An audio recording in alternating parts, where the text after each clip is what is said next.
retomando naquele tema da imunossupressão, quando a gente fala imunossupressão, né, Ricardo, o que realmente no que se traduz, qual é a definição clara de imunossupressão quando a gente fala no sentido de avicultura e no sentido de produção?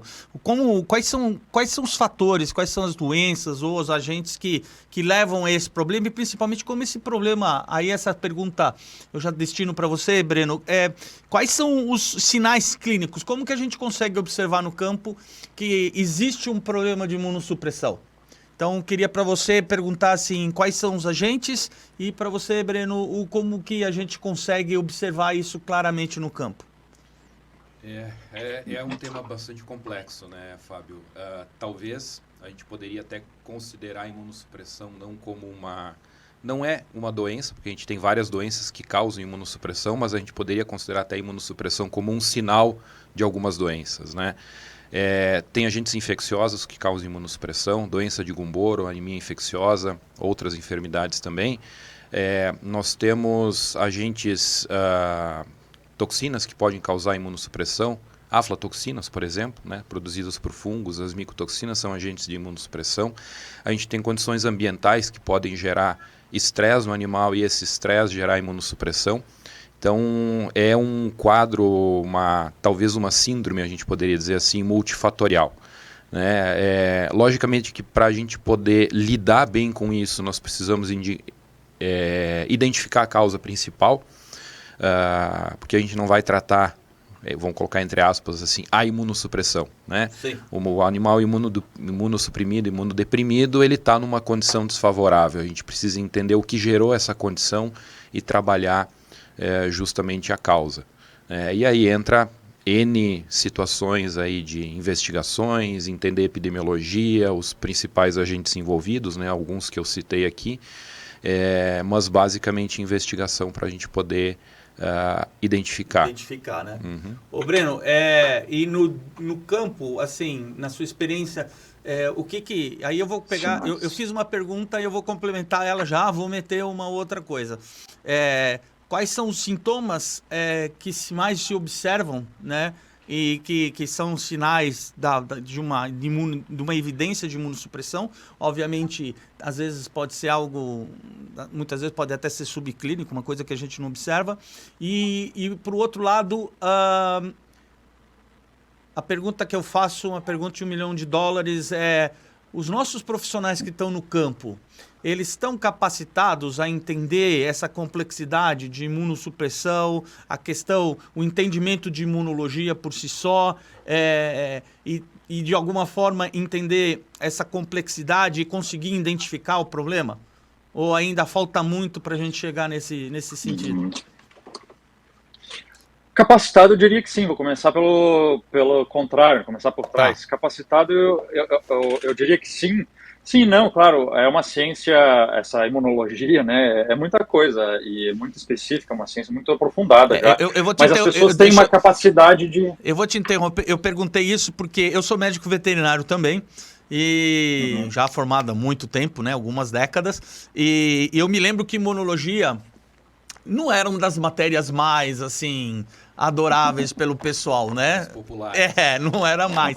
Então, assim, obviamente, quando você sai para o mercado, tem que ter um conhecimento básico disso para poder não sair falando besteira, né? A respeito dos conceitos e tudo, né? Então, é nesse sentido que eu queria abordar o tema. Tem razão. Quando eu digo que sim, que as pessoas têm... acho que capacidade, talvez um pouco até generoso, mas a vontade, eu diria, né? Como a gente estava falando agora no começo, a gente não fala de outras coisas com tanto impacto por tanto tempo, assim. Então, tá todo mundo muito interessado em conhecer. Então, claro, tem gente que vai aprofundar mais ou menos, mas eu acho que é inegável que até o cara lá no campo, né, o cara que está lá depois revirando a cama no final do lote, ele já ouviu falar, já entrou na conversa alguma vez.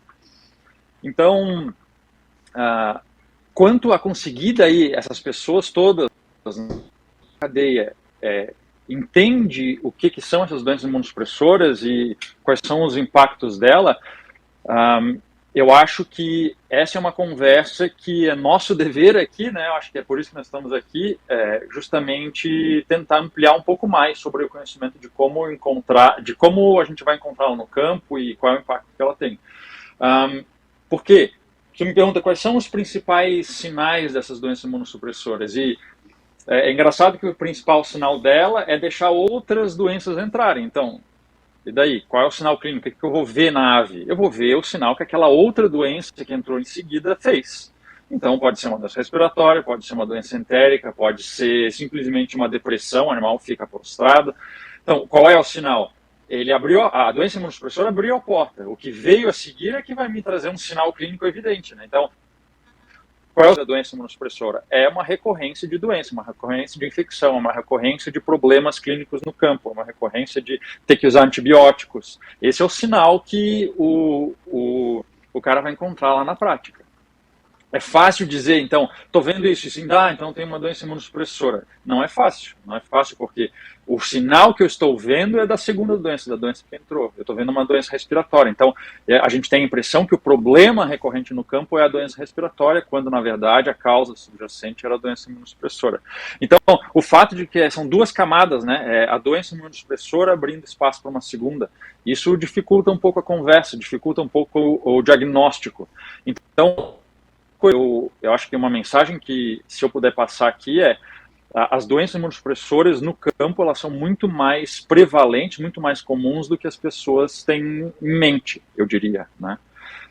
Eu acho que nós temos muitas causas de doenças imunossupressoras, como o Halber acabou de falar. Então, a gente tem micotoxina, por exemplo. Micotoxina, muita gente acha que é um assunto até meio superado, porque a gente já conversou tanto sobre micotoxina, mas o que a gente sabe é que micotoxinas, mesmo em concentrações muito pequenas, em concentrações que antigamente a gente considerava seguras, elas são capazes de causar imunossupressão. Ou seja, é fato que os nossos animais estão imunossuprimidos em algum grau por micotoxinas.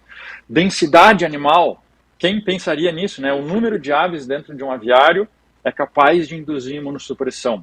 E a gente sabe que a gente cria animais em alta densidade.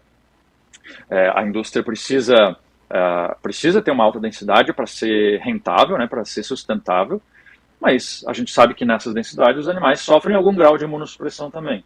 Quanto? Bom, aí depende de muitos fatores que são de cada localidade lá no campo.